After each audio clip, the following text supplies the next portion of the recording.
Alright, so meiosis. Meiosis starts with a diploid cell with 46 chromosomes. During meiosis 1, the homologous pairs are copied and then they're lined up.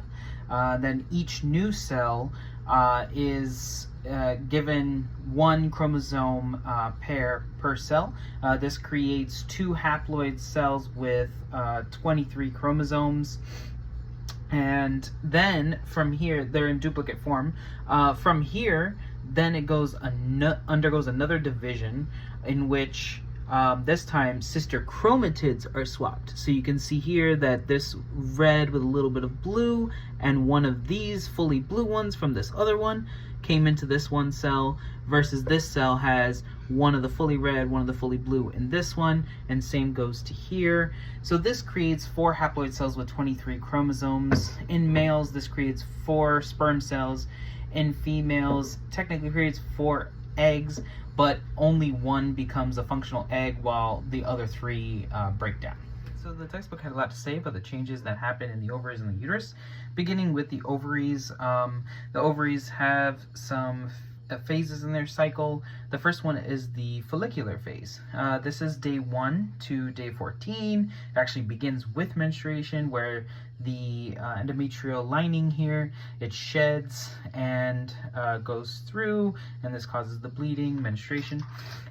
During this time, FSH, the hormone from the pituitary gland, this stimulates follicular growth. So follicles are growing, one of them becomes dominant, and this dominant follicle ends up producing estradiol. And estradiol gives the ability to this dominant follicle to respond more strongly to hormones, as well as grow faster.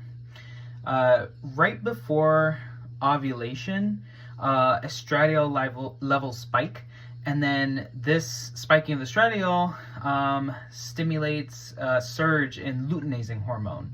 Luteinizing hormone triggers the egg to leave and begins ovulation on day 14. This egg travels through the fallopian tube and it's moved by cilia. And then the next phase being the luteal phase. The luteal phase happens from day 15 to 28. It's called the luteal phase appropriately because the ruptured follicle, it actually becomes the corpus luteum. The corpus luteum makes progesterone and some estrogen.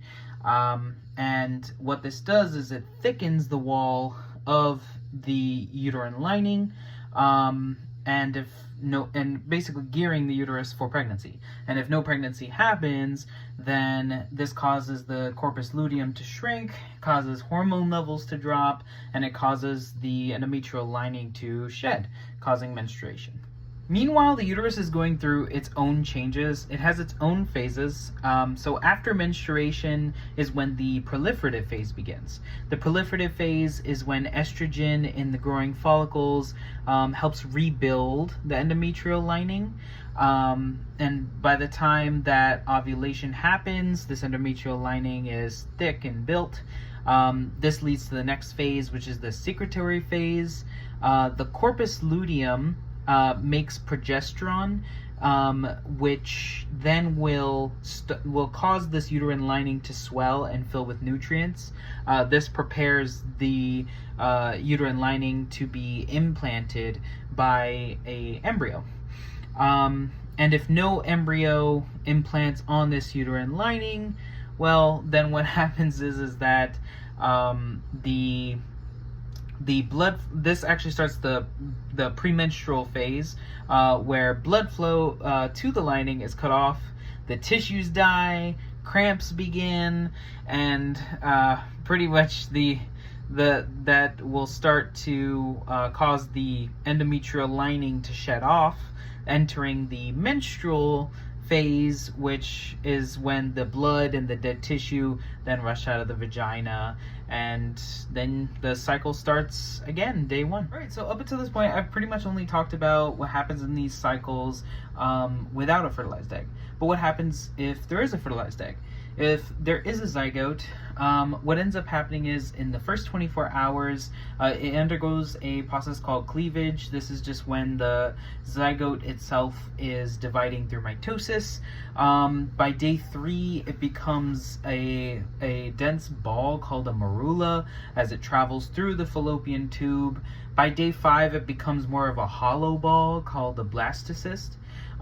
This blastocyst around day 6 to 10 ends up attaching to the uterine lining here, and then by the end of week 2, this is when it's fully attached and it starts forming the germ layers that end up being our tissues and organs.